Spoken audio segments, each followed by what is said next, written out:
You dread the phone call before it even comes. You love this person. You're supposed to love this person, and yet something in you tightens the moment their name appears on your screen. Marcus Aurelius found a direct answer to exactly this, and tonight you'll have 3 techniques you can use before you sleep. Picture a Sunday dinner. You've been doing well all week. Composed, productive, genuinely okay. Then one comment lands, the same comment it always is, and within 30 seconds you are 9 years old again, defensive and small. You leave the table telling yourself it won't happen next time. It always happens next time. The fix is not what you think it is. Around 170 AD, on the Danube frontier in what is now Austria, an exhausted emperor wrote private notes by lamplight. Marcus Aurelius was commanding Roman legions through brutal winter campaigns, and on the same days he recorded battlefield decisions. He also wrote about family, about people who were ungrateful, people who were petty, people who took without noticing they were taking. He wrote not to complain, but to train himself. He was building a method in real time. What he was training was not indifference. He had a son he deeply loved, a wife whose fidelity he questioned, advisors who maneuvered against him, and a court full of people performing loyalty they did not feel. His goal was never to stop caring. His goal was to stay functional, to respond rather than react, inside relationships he could not walk away from. That is exactly your situation at that dinner table. The first technique Marcus used is called the view from above. Here's the mechanic. When you feel yourself contracting around a person, tightening, bracing, shrinking, you deliberately zoom out in your mind until you can see the whole scene as if from a great height. Not to dismiss what's happening, but to restore proportion before you say anything you'll regret. In the meditations, he does this repeatedly and explicitly.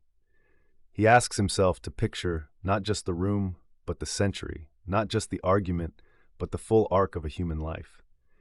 He wrote that when you can see a person as a tiny figure in an enormous world, something in you stops fighting the smallness of the moment. The grip loosens. You get your breath back. Here's what you do tonight, concretely. The next time you feel that tightening in your chest during a family interaction, in person, on a call, even reading a text, you pause, close your eyes for 3 seconds, and picture the room from the ceiling, then from above the building, then from above the neighborhood. It sounds almost embarrassingly simple. It works because your nervous system cannot maintain the same intensity at 2 scales simultaneously. You are not pretending the moment doesn't matter. You are restoring the context in which it actually exists. Marcus did not stop caring about his court or his family. He stopped letting any single moment eat the entire field of view. That is a skill, and it is learnable. That first technique gets you through the moment. But the second one is where it actually clicks, because the real damage doesn't happen at the dinner table. It happens in the 24 hours before you even get there. The second technique is called the pre-rehearsal, and Marcus Aurelius used it every single morning. The mechanic is this. Before any difficult encounter, you spend 2 minutes mentally rehearsing not the best version of how it might go, but the realistic version, including the parts that will test you. This runs directly against what most people do. Most people either avoid thinking about the difficult encounter entirely, or they rehearse the fantasy version, where they finally say the perfect thing and the other person finally understands.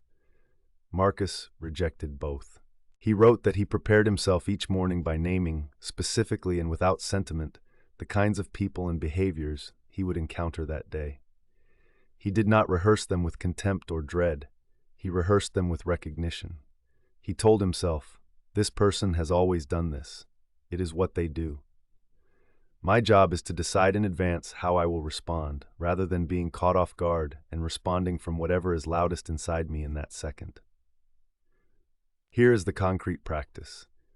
The night before you see the difficult family member, or even the morning of the phone call, you take out a piece of paper and write one sentence. What is the one behavior I can almost guarantee will happen, and what is the one response I have chosen in advance? Not the response that feels satisfying, the response you actually want to be capable of. The reason this works is physiological as much as philosophical. When you have already decided in a calm state what you will do, You have given your prefrontal cortex a script to hold on to when your amygdala fires. You are not improvising under stress. You are executing a prior decision. Marcus understood this intuitively 2,000 years before neuroscience gave it a name. Most people skip the pre-rehearsal because it feels pessimistic, like you're expecting the worst. But there is a precise difference between expecting the worst and preparing for the realistic. Expecting the worst is passive and anxious. Preparing for the realistic is active and stabilizing. One drains you before you walk in the door, the other hands you the wheel. You've now got two tools. The third is the one people most often misunderstand, and it's the one that changes the entire relationship, not just the single encounter. The third technique is called separating the act from the actor.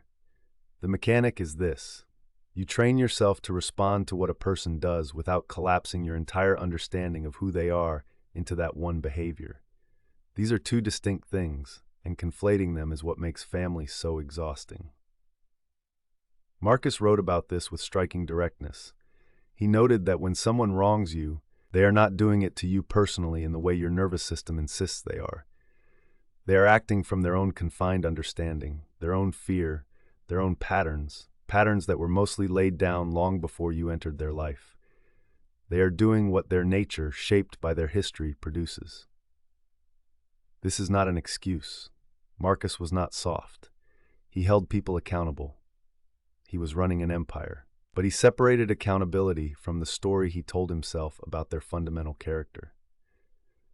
When he stopped reading every difficult action as a deliberate attack on him personally, he stopped spending enormous energy on a narrative that was both painful and almost certainly inaccurate. Here is the practice. After the next difficult family interaction, before you call a friend event, write down 2 columns. On the left, what they actually did. On the right, the story you immediately added to it.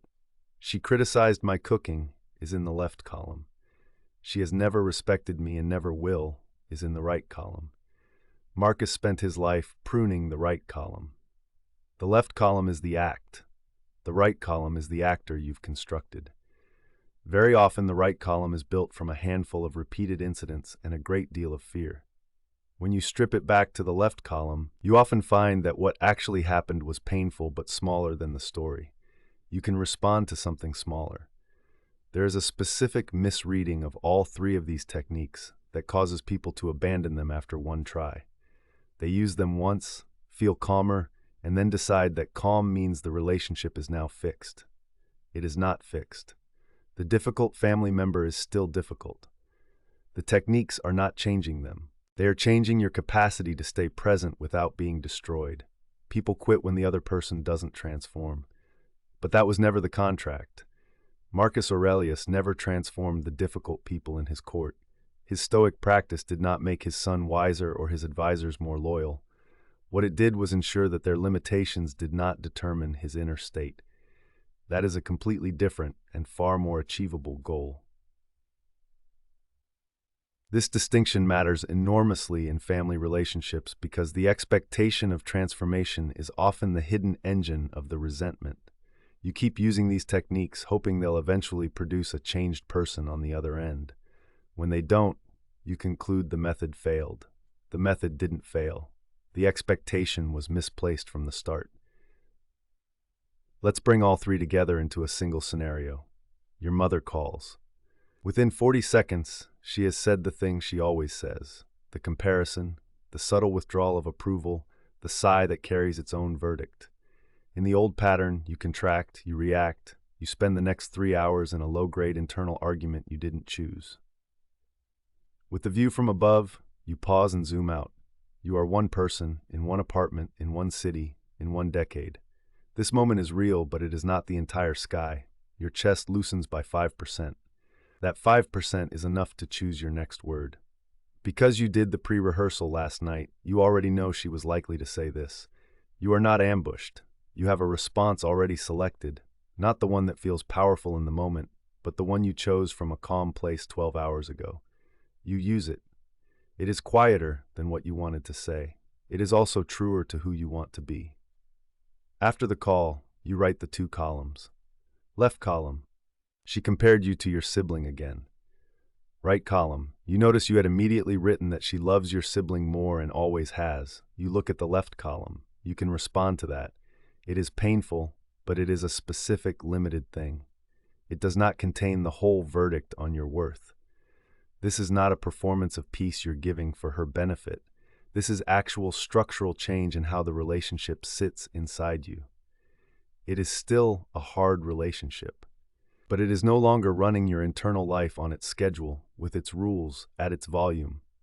Marcus Aurelius wrote those Danube notes for himself. He was not building a philosophy for posterity. He was trying to get through Tuesday without becoming someone he despised. The thing he kept returning to in different words across hundreds of entries was this: the only place you actually live is inside your own mind. Everything that matters happens there first. The family member who drains you has access to your time, your presence, your words. They do not have to have access to your equilibrium. That access is governed from inside the citadel, and the gate is yours to keep. Marcus spent a lifetime practicing this not because it was easy, but because the alternative, letting every difficult person determine his internal weather, was unbearable. The three practices are not grand philosophical gestures. They are small, repeatable moves made at the exact moments when you most want to stop making them. The view from above takes 3 seconds. The pre-rehearsal takes 2 minutes the night before. The 2-column exercise takes 5 minutes after. That is the full cost. Marcus paid it daily. Start tonight with just the 2 columns. Think of the last difficult family interaction. Write what actually happened in 1 column. Write the story you built around it in the other. The gap between those 2 columns is where most of your exhaustion lives. Shrink the gap, and you shrink the drain. Once you can hold your ground inside difficult family relationships, you will run into the next wall, and it is a strange one. You'll notice that even when you're calm, even when the techniques are working, there is a particular loneliness that doesn't go away. You can be surrounded by people who love you and still feel completely unseen. Epictetus had a name for that feeling and a precise explanation for where it comes from. That's the next video. Why you feel lonely around people. Epictetus knew why.